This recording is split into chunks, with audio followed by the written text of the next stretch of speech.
computer. My weekend was good. It rained a lot up here. Oh, it did? Yeah, so it rained. It's cold. It was cold this weekend. I'm like, I don't understand what's going on. Like, are we in spring or it's still like the later end of winter? Like, what's going on?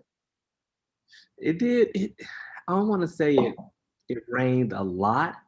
Where I was at, it was a downpour and it made it muddy and stuff, but it didn't rain a lot. Okay, I probably will say downpour because yeah, downpour sounds a little a little better. A little downpour, you know. I don't want to go too extreme with it. Like it was raining 40 days, 40 nights type of vibe, you know? Yeah, yeah. I think it hit for about 2 hours or so, Hmm. and it like hit hard. It was just a lot of rain in a short period of time, but then after that, the sun was pretty much out for the weekend and stuff. Yeah. Oh, okay, that's good. So we're gonna start the podcast. Alrighty. Yo, welcome to another episode of Unpredictable Thoughts Podcast. Your boy Trouble's in the building, doing the damn thing, ain't doing the thing at all. I want to give a shout out to everybody that listened to the last podcast. I want to say it was episode 87 with Grown Girls. Yolanda from Grown Girls nonprofit. So she got a nonprofit in NYC, New York, and another one in Atlanta.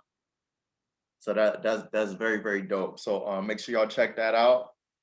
Also make sure you check out the website, unpredictablethoughts2.com to get all your keep that same energy merchandise on deck. And we'll go from there. So we got Ken. We got Ken in the building. Hello. Ken is Kenric? Kenric, yeah. Okay, Kenric. Kenric. I'm gonna just say Ken. Ken, fine. So we got Ken in the building. We talked about our weekend real quick. So Ken, very interesting story. Met him on Clubhouse. That's how I'm meeting everybody for these contacts. Well, for these new podcasts is on Clubhouse. If you're not on Clubhouse networking in this space of podcasting, then what are you doing? You know, like it's easy. Yeah, that's I love it. Ken, he's actually in the Army. And for those that know me, that's where I'm about to go to finish out my career. So how many years did you do in the Army? Well, what made you join first? So I joined the Army. I had a choice between electrical engineering there at Georgia Tech, or join the Army. My family had been in the Army. My aunt, my uncle, my grandfather.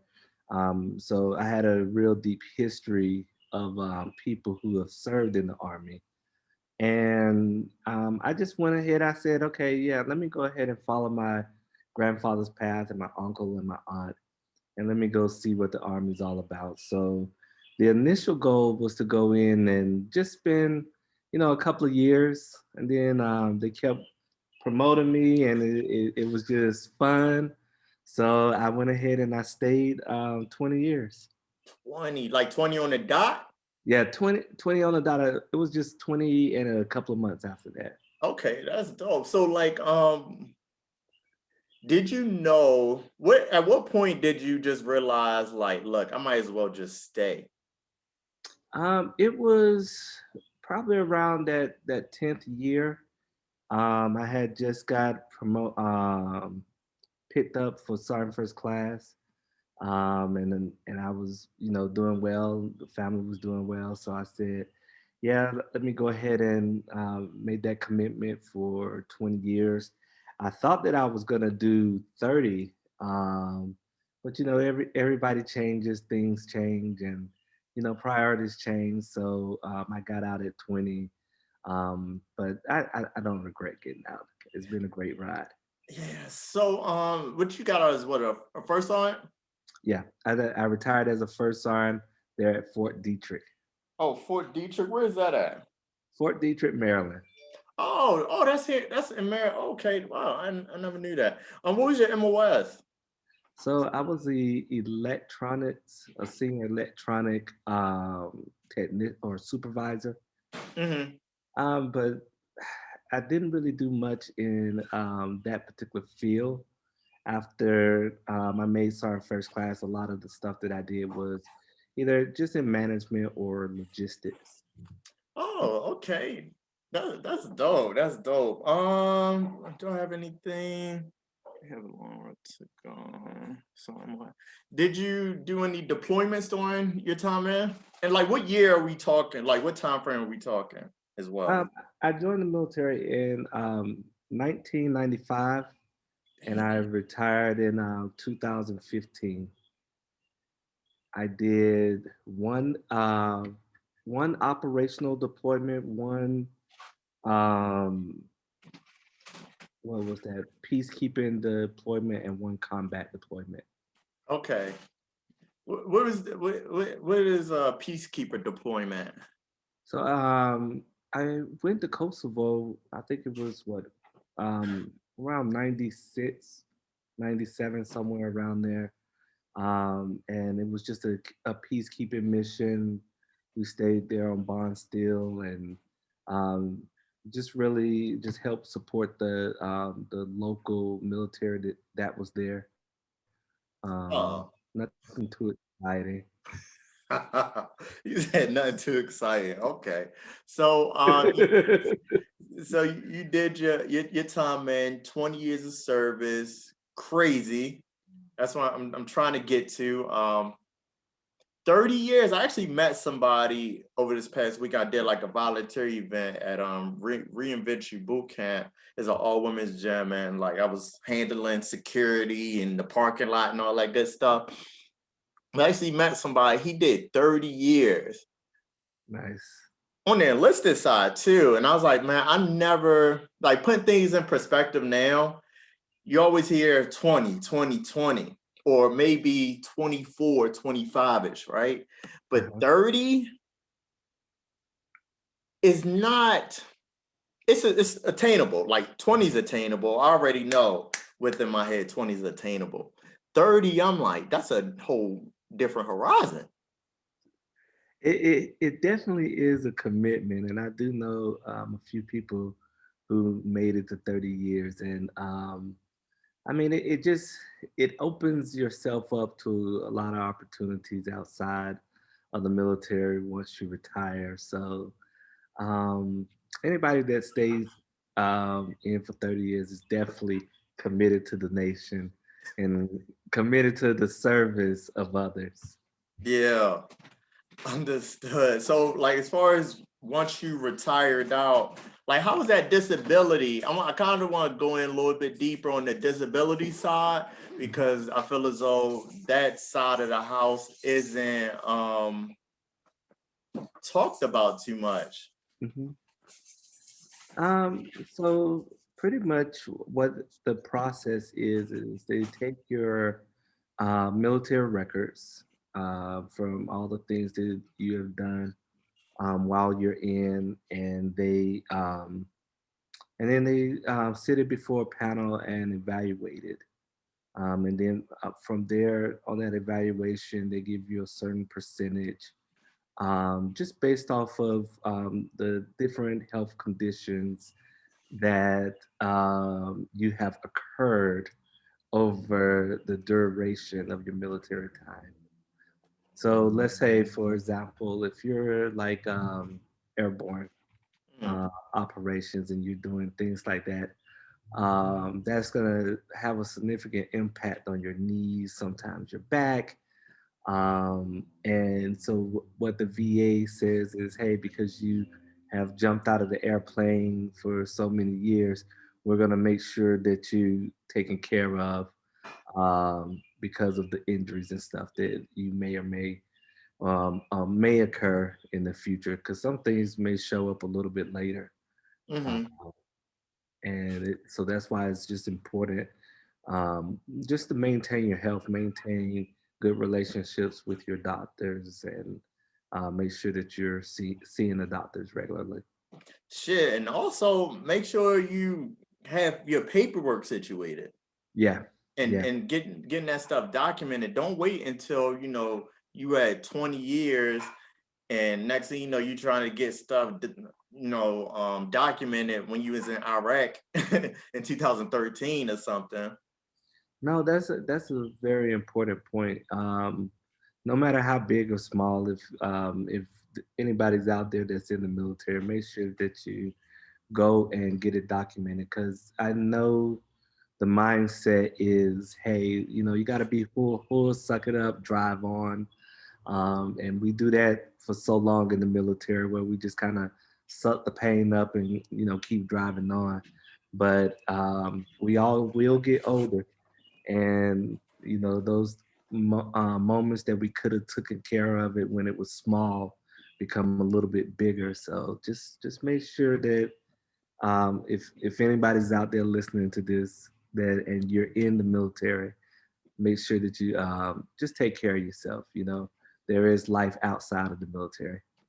It is life outside the military, which brings me to a question of asking, do you feel as though that you gained your identity after retirement, or did you already have an identity of yourself while you were in? um I think that the best way to say it is that my values shifted. Oh, um let's expound on that. Yeah.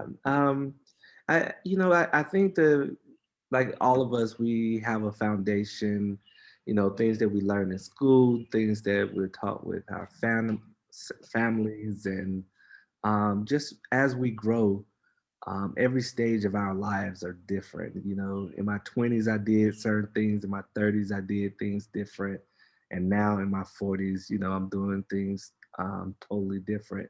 And to me, I think I'm still the same person. Um, it, but just like my values and priorities are changing. Whereas before, maybe I would have focused more on work, military, and things like that.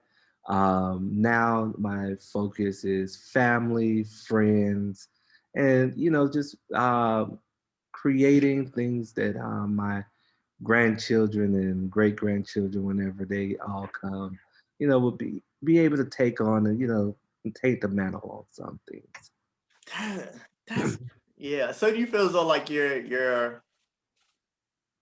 said values, right? So are you saying like they change within the ageism, like as you gotten older? Yes, changed Yeah. with as I gotten older, as I've had different experiences, both inside the military and outside of the military.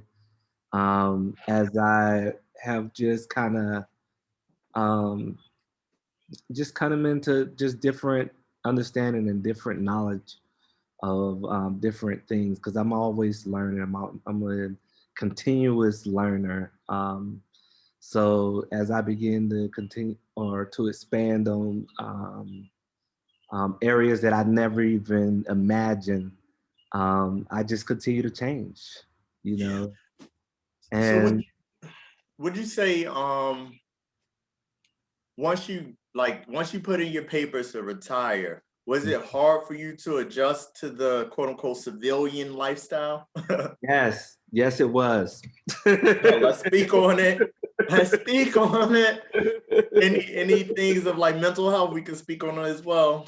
Yes, it was a difficult transition from the military to the private sector, only because for me it was just getting adjusted to their value systems and beliefs, and the way that the private sector is operated versus the military sector. So um, for me, that was the struggle. You don't have that camaraderie, you don't have that sense of purpose. It is really every man for themselves, and don't get ran over. There are good people out there, that'll take you up under your wing and kind of teach and coach and mentor you. You know, you just gotta, take the time to find yourself. And I think that was the part of after the military was I needed to change.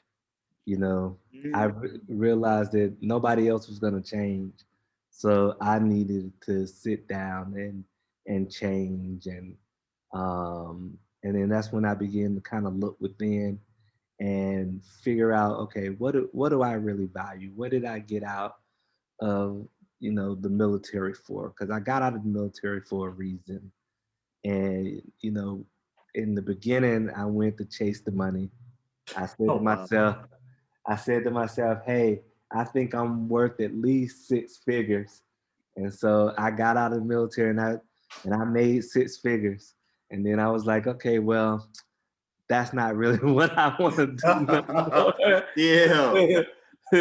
That was fun while I was lasted. Let me go try something else. And that's why I love doing what I'm doing now, because it just kind of goes along with my same values, my same beliefs. And I just think that there's just great opportunities out there. We just gotta apply ourselves. And it's crazy you brought up change.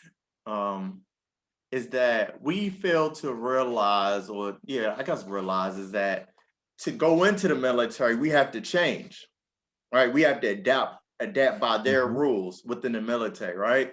But getting out, we fail to realize we have to change again of Yes. adapting by civilian standards. And that's Yeah. crazy. Like it just sparked my mind of, yeah, you do 20, 30 years, you're getting kicked out regardless. Like, Yeah.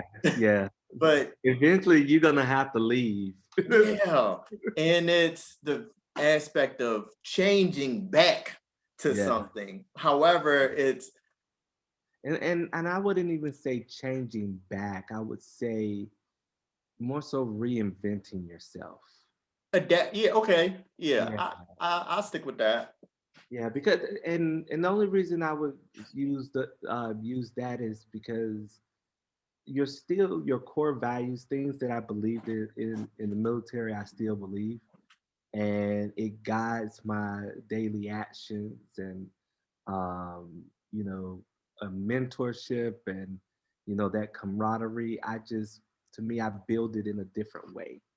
Mm, Um, yeah, I build it in a different way, and I think I'm understanding people a little bit more, and I'm probably a lot more flexible than I used to be. okay, yeah, military. Hey, if it ain't in this line, it ain't about to happen. Yes. Yes, I had to learn to color outside the line a little bit, to get things done and make things happen, and to just be successful in this next journey. Yeah. So, earlier you spoke about once you got out, you was chasing those six figures, right? And how was that process? Because I know we spoke and you said you did Amazon. Mhm. So how was that for you? Um, the I mean, everything was fairly easy to get in. When I was a young sergeant, I didn't really focus on education. It wasn't until about the 10-year mark I said, okay, hey, I'm gonna buckle down, focus on education, and I just made sure that before I left, I had my master's degree, Damn. and I was in there in those leadership positions where it mattered. So whenever I left um, Amazon or left the army and went to Amazon, it was the transition as far as utilizing those leadership skills and those adaptability, those the ability to adapt and change um, was critical to my success there. The part that I wasn't I'm not really a politics kind of guy. and the politics, in my opinion, was a little bit too heavy for me, and so Oh, Amazon? from Amazon, yeah. But when you but being at the position that you was in the army, Uh-huh. it's politics. We know first on that whole rank is politics. Yeah, but it's a different level of politics. I guess it's politics, but you're politics at a first sergeant level, and I was politics at a low level. Got you. Okay, got you. And then you sitting up there, you like stuck in the middle, like be like, this is this for real? Yeah, like so this is how y'all gonna do this? Yeah, Okay. exactly. And some days I mean, like, is this how y'all gonna do it? Okay. Yeah. Oh wow. What did you get your degree in? Business management. Oh, business management? Yeah, so I have a bachelor's in business management and a master's in international management. Yeah, I heard that, right? For all my young, whippersnappers in the military. He got his degree while he was in. Yeah, He no, that got his degree while he was debt free. yeah, yeah, and that to me, again, a big advantage. I didn't realize how big that advantage was until you get out and you see people still my age that still have their student loan debts, and they've been out of school for a long time now, Yeah. and still paying off those student loan debts. So, and sometimes those student loan debts can be a mortgage or so. More than a mortgage sometimes. Like, gee.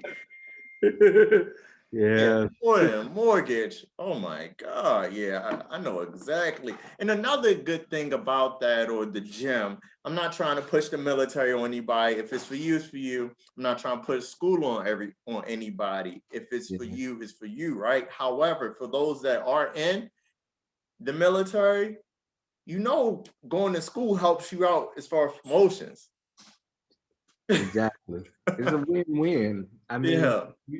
you can only win by getting your education. You can only win, because all it does is set the foundation, and just puts you just a little bit separated from everybody else.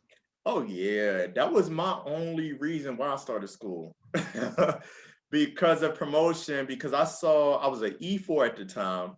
So my thought process in getting promoted is a little bit different from everybody's. Always look up two ranks above me. Because Mhm. I already knew I was about to pick up E5. Like that's already a given. Like I already know I was about to get that, right? So I looked up, what was needed for the E6 level at the time. So somebody plugged me in, and so in the Marine Corps, it was like a board sheet, right? So it just gives you the average on what everybody's doing within your MOS, right?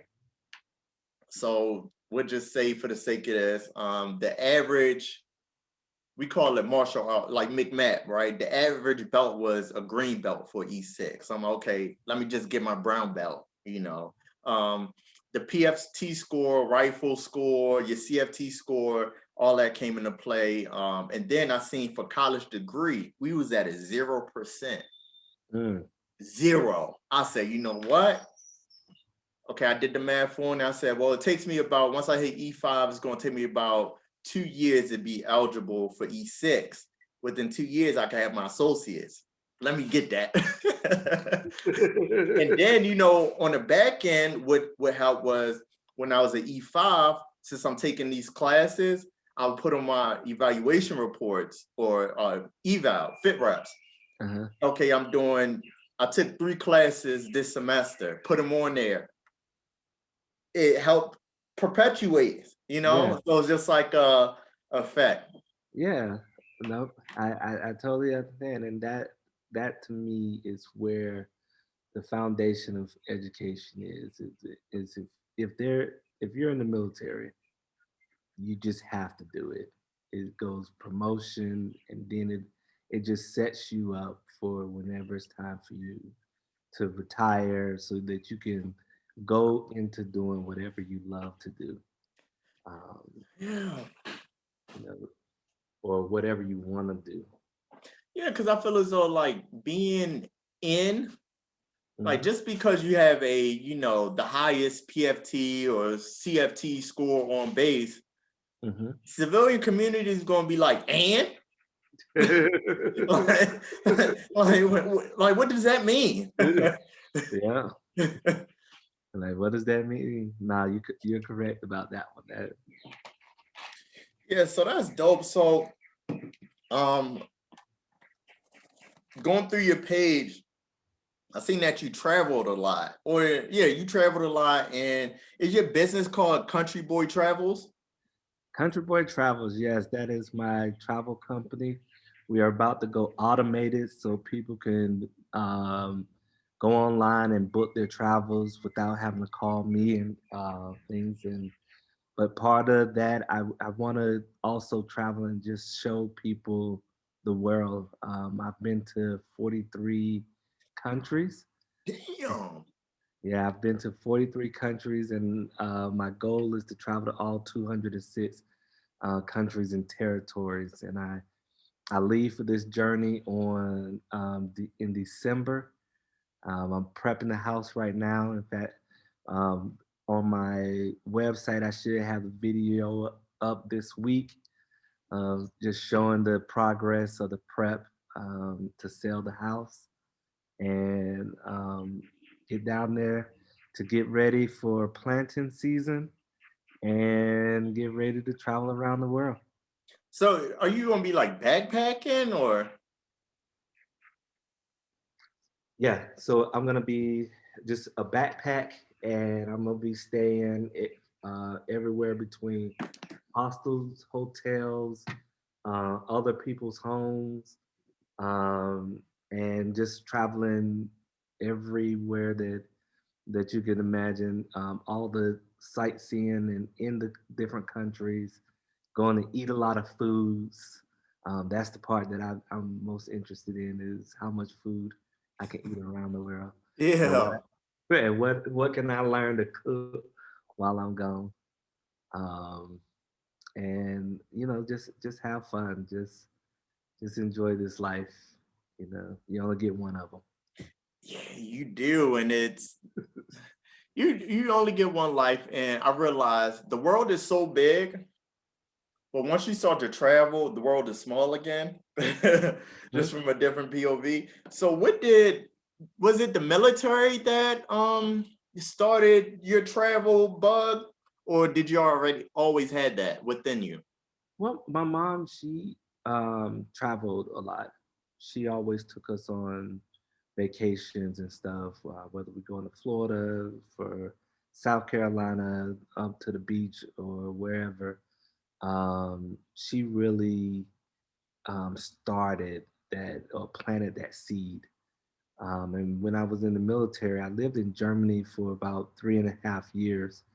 And I traveled some up there. It wasn't really until after I got out of the military and um, was trying to find out what I wanted to really do and be when I grew up that I began to travel. And I said, okay, yeah, this is what I'm gonna do. I'm gonna own my own travel company, and we're gonna show people and educate people about traveling. There's 30 million African Americans that in the United States that do not travel outside of the country or even outside of their state. 30 So million black people? What? 30 million. So I wanna show them that it's okay to travel, and just show them that all the great things that are out there to see, to do, all the great people that you can meet, and just all the fun that you can have. Yeah, it's more than life than Miami. Yes. Yeah, it's more than life to Miami and Atlanta and Houston. Like, I mean, I do want to go to Houston, but I've been wanting to go to Houston years and years ago. But it's more And than life than sometimes that. it's cheaper too. Yeah, yeah. Hmm. So will you just be like blogging? Like is your as far as the your travel business, Country Boy Travels, would it just be a blog or will you be helping people like book their flights and locations and things of that nature? So it'll be both. So we'll be able to book flights, vacations, and other things like that. But I want to focus on just kind of blogging and showing people, That's the, possible. yeah, that is possible, and showing people these countries. So you kind of get the best of both worlds. You get to actually see what I'm talking about, but you get to go online and just book your own vacation. Oh, that's dope. That is very dope. And like traveling, I remember when I got stationed in Sigonella, Italy, Hmm. and you know, of course, everything's a rotation period as far as the military, right? Hmm. So it's been people that been there for 2 years, 3 years, Hmm. never went anywhere. Oh wow! They barely went, like out in town, all it Wow! was probably like we'll just say 8 miles within the base perimeter. I'm like, yo, you, Wow! you can go to France for a weekend trip for under $100. And that's what I loved about Germany, was that you could um, go on little trips, and the MWR had little trips that you could take that was very reasonable, and you get to see another part of Europe. So I would advise anybody that's um, stationed overseas to take advantage. You only live once. Take It's advantage. more than it's more than life. It's more to life. My bad. What's Yeah, the best country out of the 43? What is the best country that you've been to? I would say Ghana. Oh, Uh, okay. For the people. yeah, Ghana has stolen my heart. That was the first country that I on the continent that I visited, and I mean, the people are just warm and amazing, so inviting, so welcoming. The beaches were amazing. The food was great. A lot of spice, a lot of flavor. Um, like you said, a lot of attitude, and it felt like home. It really, really did feel like home, and that's been the best one since I Okay. yeah. Um, what has been like the worst? You're like, okay, I'm good. I don't want to even come back. Ooh, ooh, He said, I got a ooh. list of those. Nah, I don't have a list. I would say, can I get some water? I would say Argentina. For real? Argentina. It would be a cross between Argentina and America.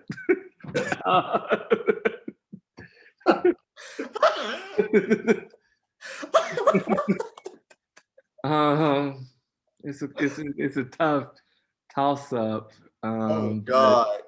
yeah, just the racism in both countries are Oh, like okay. yeah, are like off the charts and stuff like that. So it just Did you you experience it firsthand in Argentina? I ain't gonna say yeah. America because it's just like You already know. yeah, like but like, oh for I real. would, I would say you could feel the tension. You being in America, when you like being profiled and all this other stuff, Hmm. uh, and that's kind of how you felt down there. The most interesting place to be an African American traveler would probably be China, because as you go into the deep parts of China, they don't see a lot of people of African descent. So um, we were like rock stars. Okay. I always hear mixed reviews.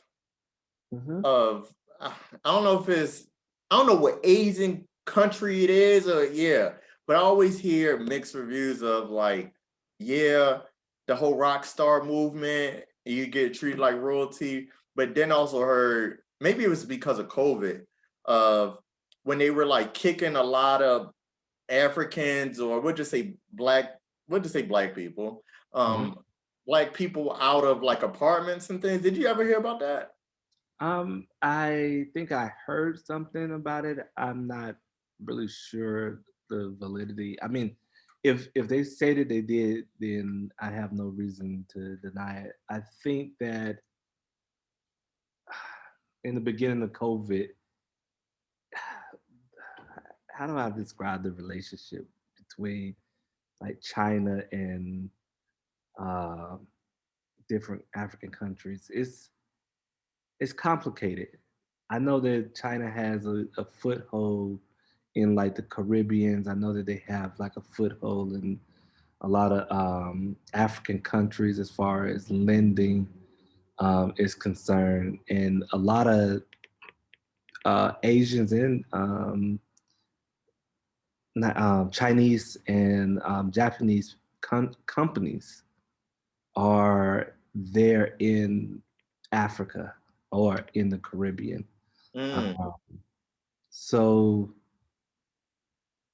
I know that they do have a significant population in the major cities in like China, but mhm. I'm not sure like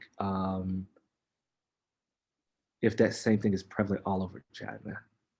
Okay, yeah. And Um, um, I don't yeah, want to start and no beef, but that's just all I yeah. I don't want no wars going on. Like, I just misspoke. I apologize in advance. I apologize. Yeah, I don't. That I don't know. That I don't know. I Okay, so know a my little bit last about a question. lot, but Yeah. So as far as I know you spoke about like traveling being like a therapy for you. yeah, travel is like a therapy for me. It so I'm not normally in the big city or trying to around people. It's more so seeking that peace and that understanding, um, seeking just to see the beauty of the world, of nature, to eat great food and just have conversations with people. I think that has kind of helped me to just kind of break down those barriers and break down those stigmas and kind of see things in a different light and a different understanding about the world. Um, Mm, it's almost kind of helped me to trust more.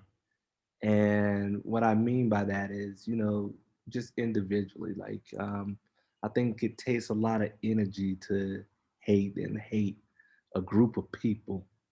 Um, so you can learn to trust, but everybody has levels to trust.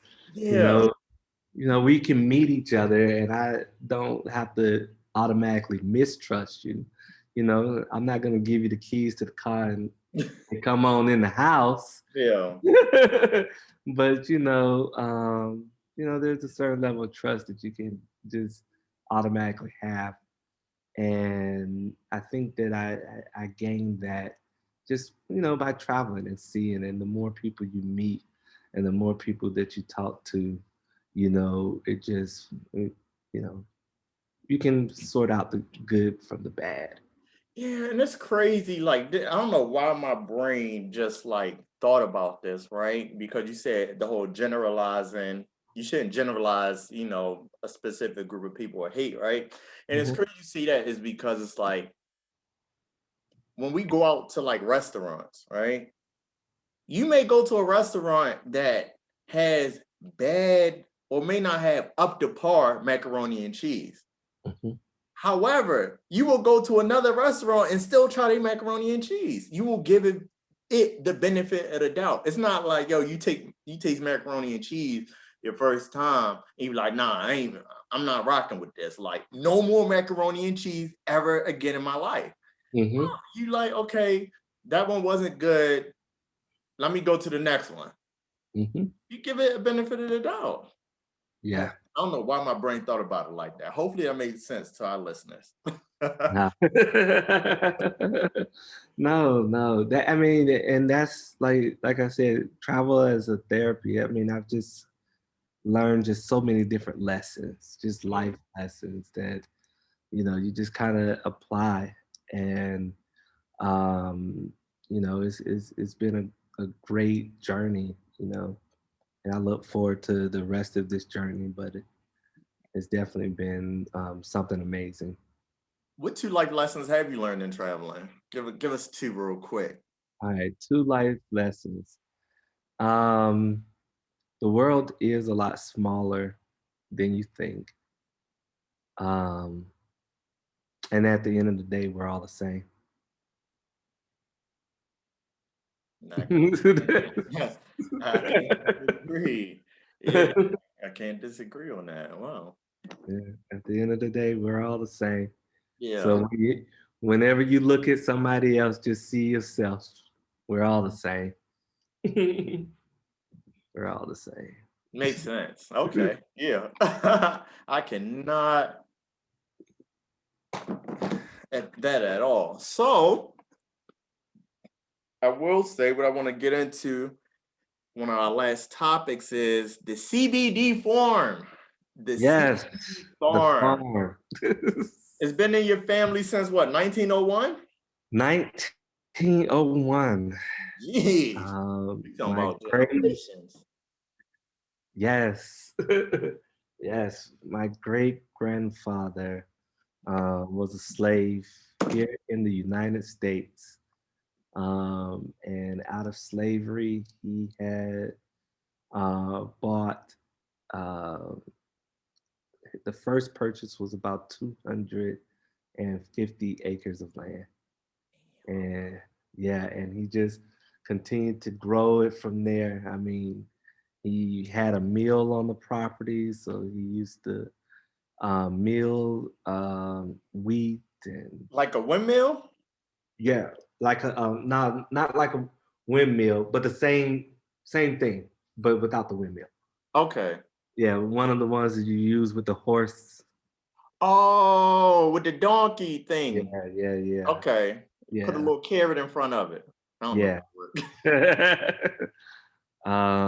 But and I mean, he was an industrious man, and now we still have 100 acres. We think that it's about 350 of the original acres that my great great grandfather had.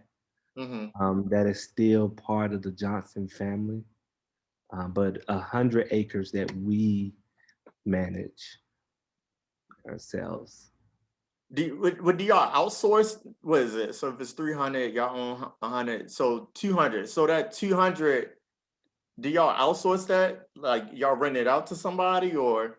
No, that one's owned by the our cousins, and like I know part of it is in conservation.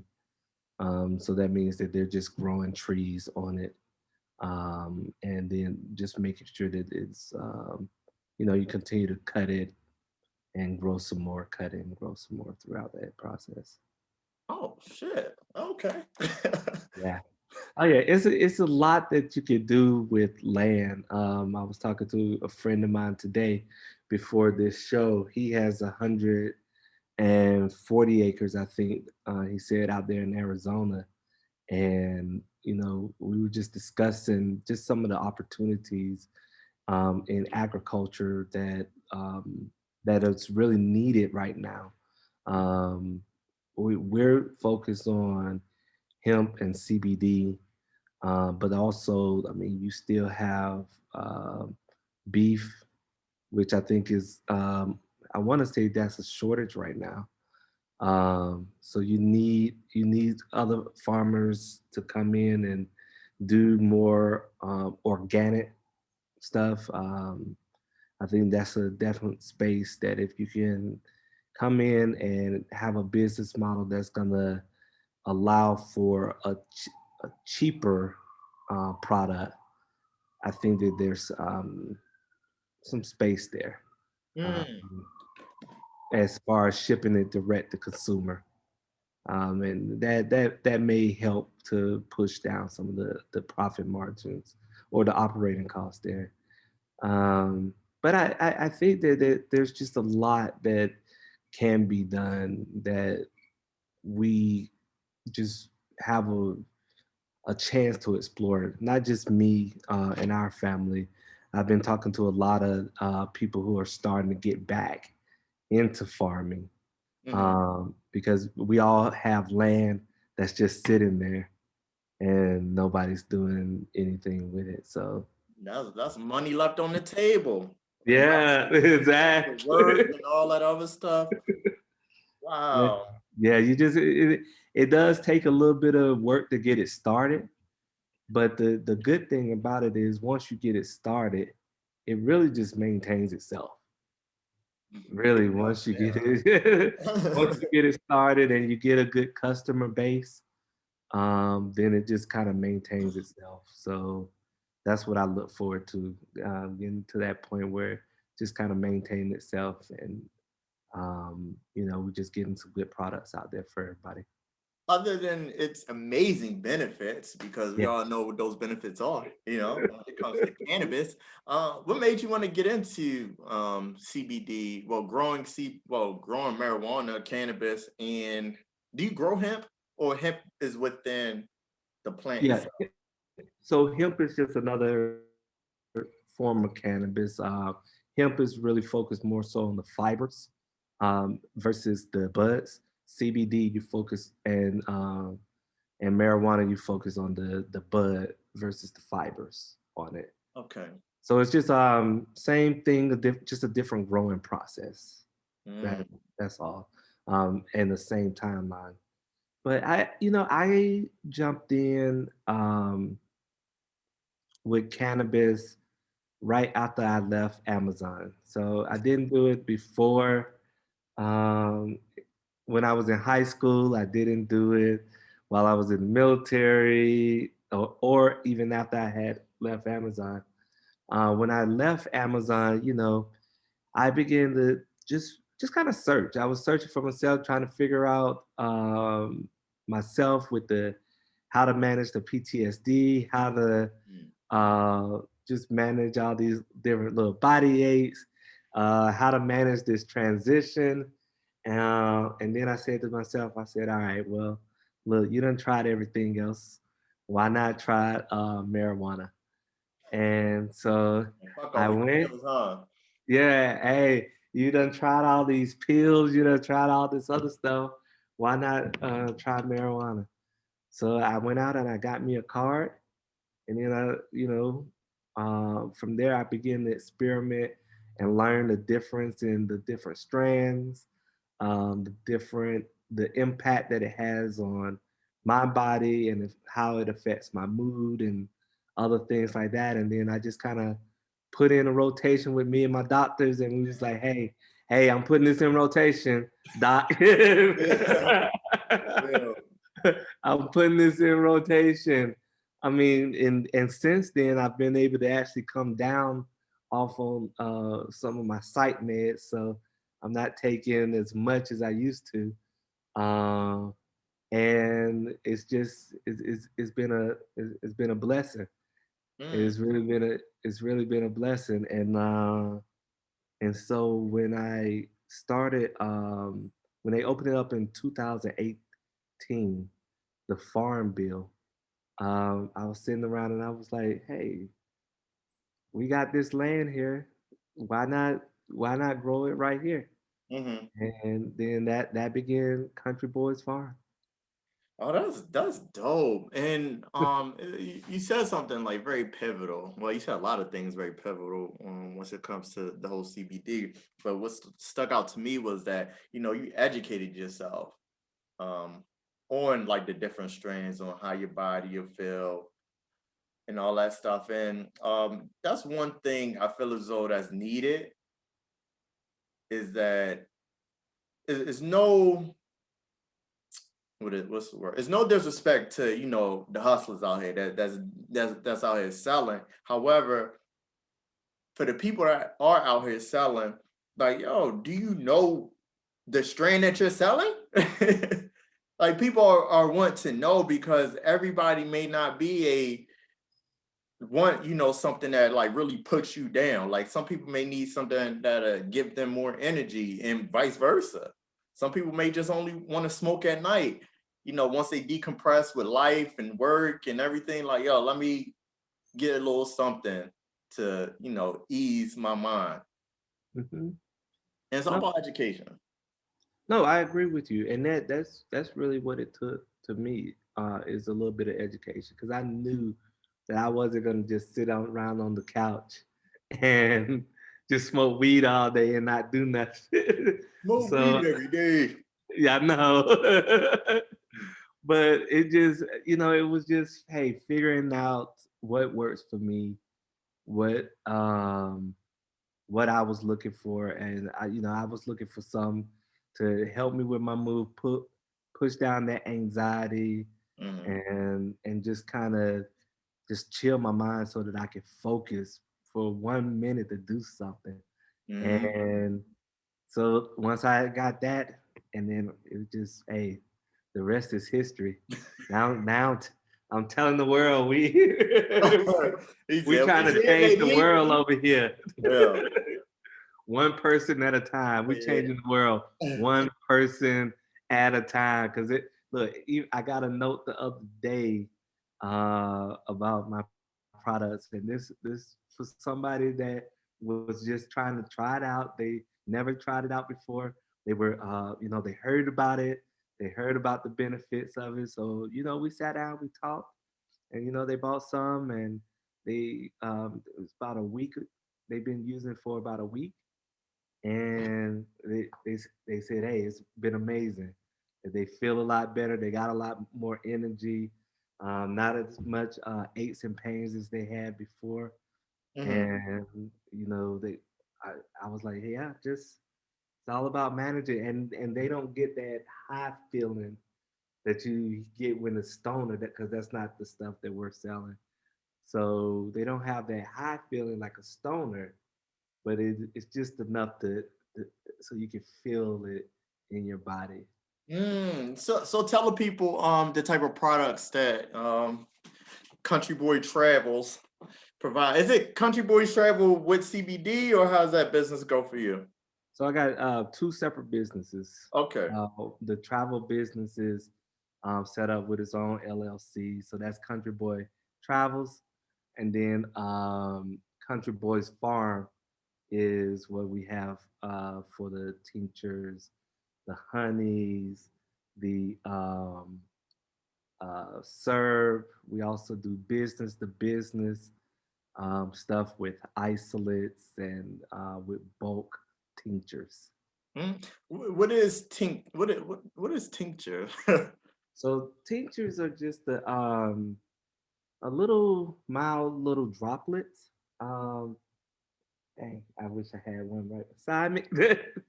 uh, Little mild droplets. What best way to describe it is that we take the plant and we send it through a mild process because we don't want to use a lot of chemicals and things like that because we know that you're going to be ingesting it in your body. So, Hmm. so it comes out in like a little oil format. They call that full spectrum oil, and you take a couple of drops of it every day. Normally, I recommend morning and afternoon, and it just gives you that benefit of the cannabis plant without having to take in actually smoking the cannabis. Mm. And that's good that y'all going that route, because I really think that the whole the traditional of rolling up, I think that's gonna fade out. You're gonna have a small a smaller number of people that wants to go that route of smoking it Hmm. versus people that want to ingest it, from your honeys, maple syrup, your was it tinctures? Yeah, Yeah. yeah. And like for me, that's what I do. I do a lot of cooking with mine. I do a lot of mix them with my drinks and stuff like that. To me, I prefer that to smoking. It's much cleaner, Yeah. less hassle. Yes. All you gotta do is just put a couple of drops. That's where Ah. I'm going. Yep. That's dope. What is CBD? Well, all right. What's the difference between CBD versus CBG? So it's just another micro cannabinoid. To be honest with you, if you get CBD, you hit the majority of all the other cannabinoids out there. CBD covers probably about 10 to 14 different conditions, chronic conditions, Hmm. whereas CBG is just another, just micro focus on like one pain receptor. Oh, Yeah, it's a little nerdy on the the little differences of it. I mean, people are trying to sell it as something new and all this other stuff. Really, the honest, if you get a good quality CBD product, hmm. then it'll have the CBG qualities in it also. Okay. Oh, wow. I learned something new. Hmm. Yeah. The but what I would recommend, and so like what we do is we're giving you probably closer to 99%. And you got to be when you're looking at other products, look and see like how much of the CBD is actually in it Mhm. versus how much is actually um, watered down, for lack Oh, of a better wow. term. Yeah. They be watering down. Oh yeah. That look, I sit up there. We still know just a lot of people throughout Atlanta and everything like that. Or I was talking to one distributor. He said that some people are taking the tinctures and like watering it down and then reselling them. Some people are taking the hemp plant, which is a very low THC level, Mm. and selling them on the black market. Is a lot of stuff going on out there. I try to stay away from that. Good business. We gotta keep keep our stuff up here. Exactly. And for the people that's out here that want to experiment or just may not be in that world, it's hard to say X questions because I'm trying to get away from saying X questions because if you're new to it, you don't know what questions to ask. Yes. Well, yeah, that is true.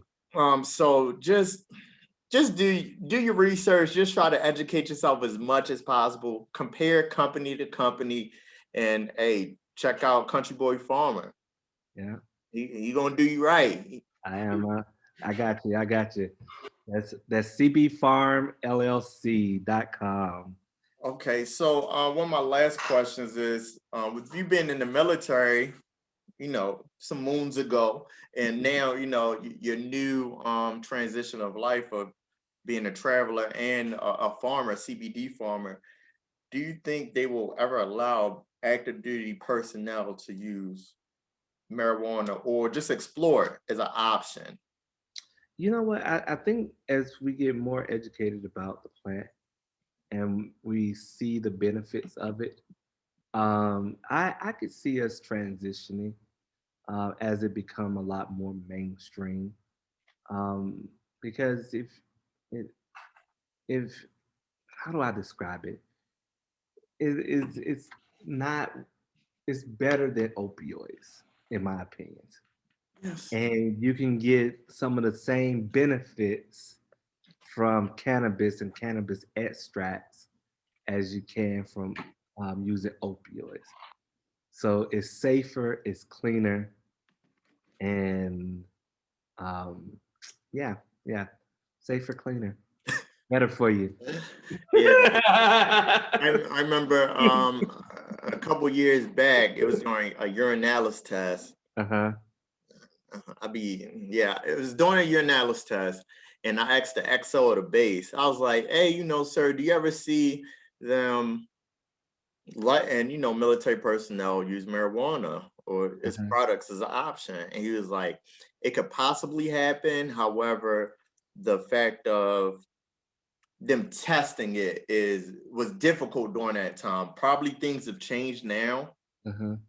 but as far as he's talking about like showing up to work high, because Yeah. for alcohol, hey, take this breathalyzer, Yeah.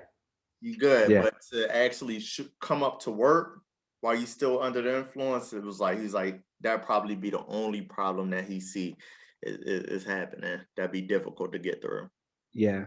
Well, and that's why I think if they do like a allow CBD products, then you can get the same impact without the high. Mm. And that CBD, well, THC gets you high. CBD is the relaxing. yes, yeah, Okay, I learned something new. yes. So the CBD, if you smoke just plain CBD or just use the tinctures or oils or anything like that, you're not gonna feel that high effect. You're gonna feel more of a body release, relaxing type Hmm. of effect, but you're not gonna feel high.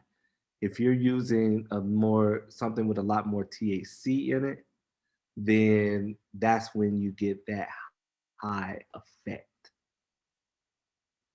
Mm, makes Yeah, sense.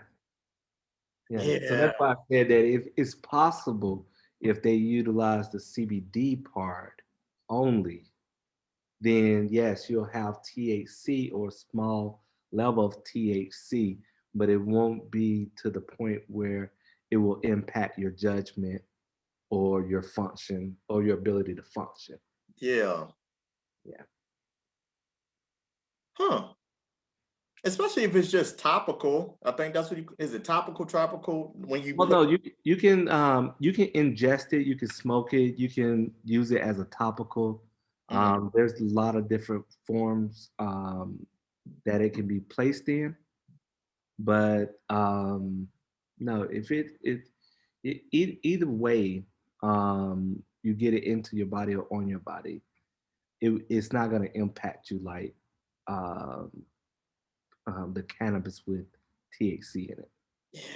And I think it's just one of those things of knowing yourself as well, just like alcohol. Like if you Yeah. know that a beer is going to get you shit faced, don't drink the beer. Like, And personal responsibility definitely just goes a long way sometimes, yeah. If you're gonna know something gonna have an adverse effect on you, just don't do it. Like, why do it if you already know? Yeah, I'm very curious to see like how this will happen within because I got what like 11 more years. Mhm. So within the next 11 years, I'm very curious on how this will play out. We said we are having this conversation today, April the 27th, 2021. So my prediction is that we will get there. I think it's gonna be in the CBD form. I don't know Mm, about the THC form, but I think that cannabis in the CBD form could be a possibility to help active service members and vets. yeah, I think it's gonna happen. I think because the military they gotta have that chain on you. I think they're gonna only allow topical at first, topical Yeah, products only at first, yeah. and then it's gonna take like another 15 years to be like, okay, can we adjust CBD because it's Hey, they letting people have beards now, and I was like, oh, y'all can have beards now. That to shout out to those military personnel that probably that made that happen, because I'm I pretty sure know. that's they probably really was probably going with that back in '95. Probably somebody was trying to get a beard back then. Yeah, he's probably complaining since '95, and he's like, you know what? All right. I know everybody running around with a beard profile. Yeah, I'm very curious on how the military operates on the aspect of like allowing certain things that's just like what they wouldn't allow prior. Is like, okay, how long did it really take? Because sometimes priorities be so, I'll say, mismanaged. And what I mean by that is like, okay, you could put out a new uniform, but like your barracks is like trash. Like these barracks been around since like Pearl Harbor, Yeah, yeah. So I'm very curious, like, okay, well, uniforms, barracks, which one? Uniforms. So that's very interesting. Oh, good. So tell the people where they can find all your products, your blogs, even your social medias, your websites. Okay, everybody. Hey, if you want to, no, not if you want to, go on there and Demand that shit. and visit cbfarmllc.com. That's the farm. And visit Country Boys Farm 20, no, excuse me, Country Boy Travels 206. That's my all my socials. That's Facebook, IG, Twitter. I think Twitter's CB Travels. Yeah, hit me up on any of those. Stop by, drop in my DM, say hello. Let me know what you're doing.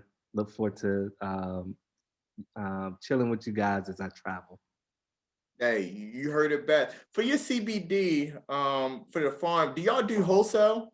Yes, we do wholesale also. And when it comes to the syrup, is it just like just regular syrup? Like I can mix it in my drink? Yep, you can mix it in your drink. It's it's like more pancake syrup, but it Oh, has CBD infused in it. okay. I think I may have something for you. We'll talk after this. Okay. But thank you for coming on the podcast, Ken. I really hope your travel adventures go well. I can't wait to see, your travel adventures, your food that you're gonna be eating, because I'm a big foodie myself. So I love to eat food from different cultures and things of that nature. And just overall, thank you for being on the podcast and giving Yeah. knowledge Hey, to happy to be here, man. the community. So we're gonna wrap this podcast up. For anybody that want to check out the Keep That Same Energy merchandise, go on unpredictablethoughts2.com. Make sure you check out Ken stuff as well. I'm not going to be able to partake in any of the CBD farm yet. One day in life I will, but for those that can partake, check it out. Let me know how it is, and we'll go from there. Support Black businesses. Unpredictable Thoughts podcast. Peace.